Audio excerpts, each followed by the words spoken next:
have come tonight to the most fabulous and celebrated place in the world. Here on the plateau of Gizeh stands forever the mightiest of human achievements. No traveler, emperor, merchant or poet has trodden on these sands and not gasped in awe. The curtain of night is about to rise and disclose the stage on which the drama of a civilization took place. Those involved have been present since the dawn of history, pitched stubbornly against sand and wind. And the voice of the desert has crossed the centuries.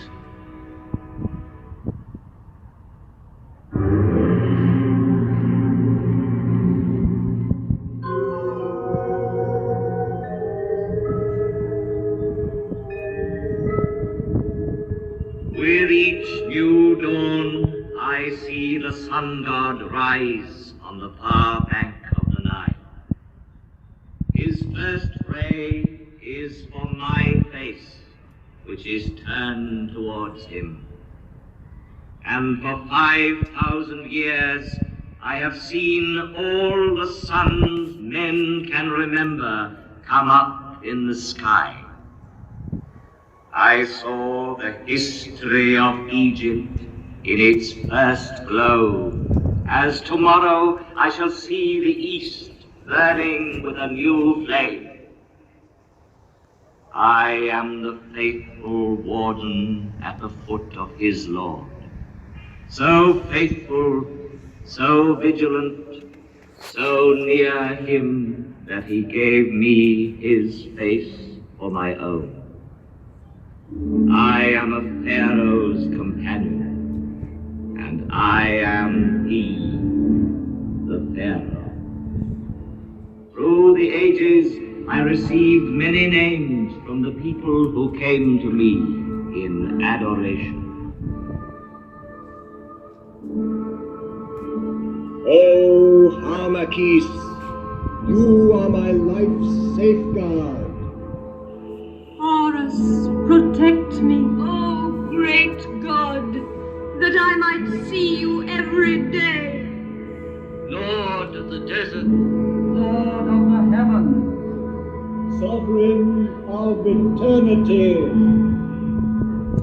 but the name which has remained with me is that given to me by a Greek traveler, the father of history, Herodotus. He called me Sphinx, as if I were from his land, and that name is now mine. Close to the Nile, I watch over the plateau of Gizeh, over all its monuments of modest or fantastic height. They are tombs.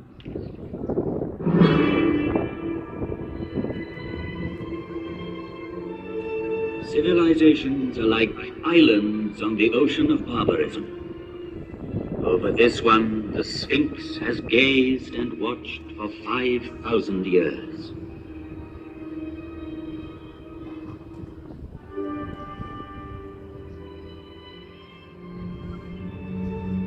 At the foot of such mountains of stone, everything becomes minute and insignificant. Man is an insect. Yet it was men who built these massive monuments. And the names of pharaohs whose tombs they are have crossed the ages. Their glory has defeated time.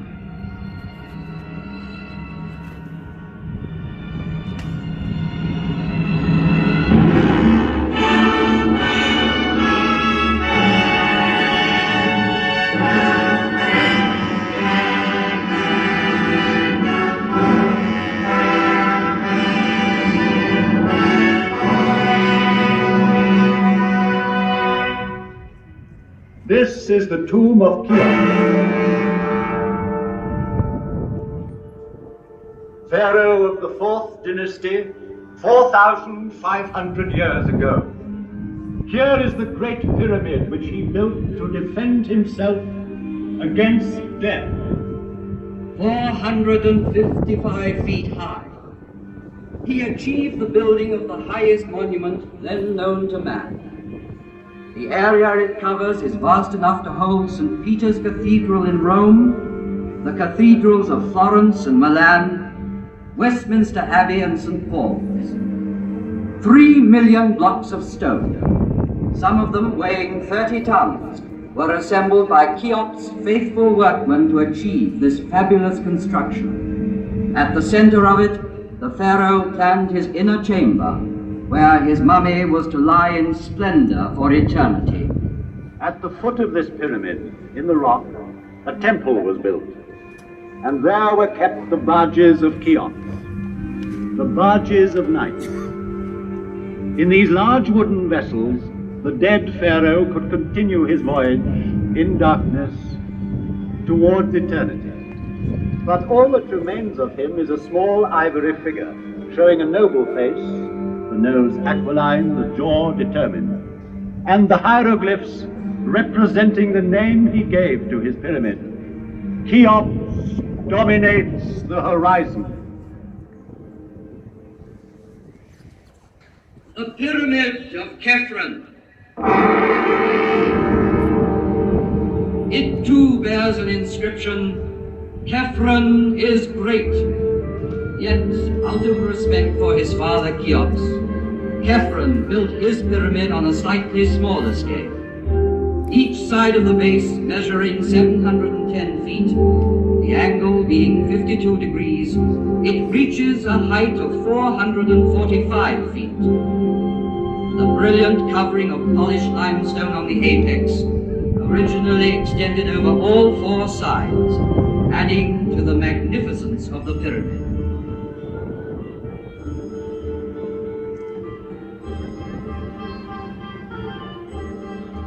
The face of Khephren has come down to us sculpted in green diorite streaked with white, a rare stone he brought back from an expedition. Here he is, close to us, in the guise of the Sphinx, carved in rock near his tomb.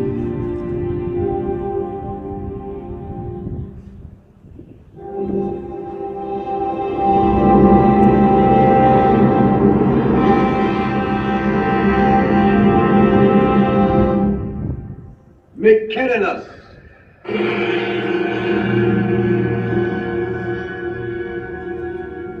A third monumental tomb was soon to complete this immense funeral site of Gizeh and make it one of the wonders of the world.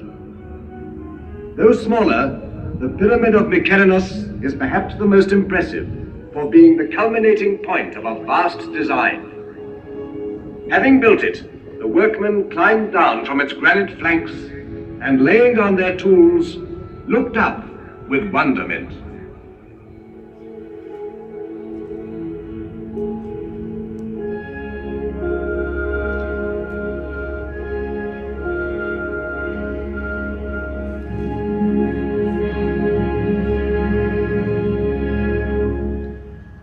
Great and powerful was Memphis, the capital city in the plain which joined Upper and Lower Egypt. Great and powerful were the pharaohs, who on this side of the Nile built for eternity. Its aim accomplished, the 4th dynasty collapsed.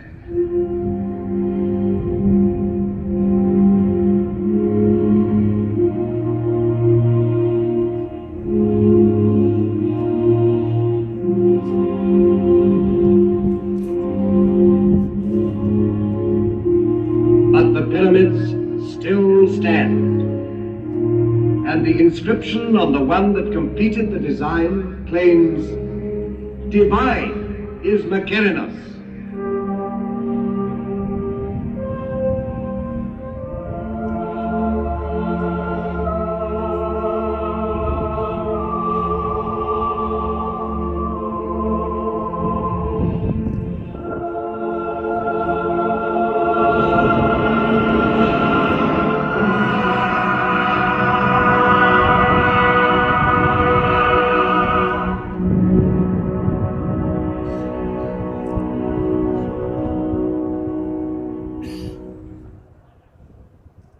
Here 3 pharaohs reigned: Cheops,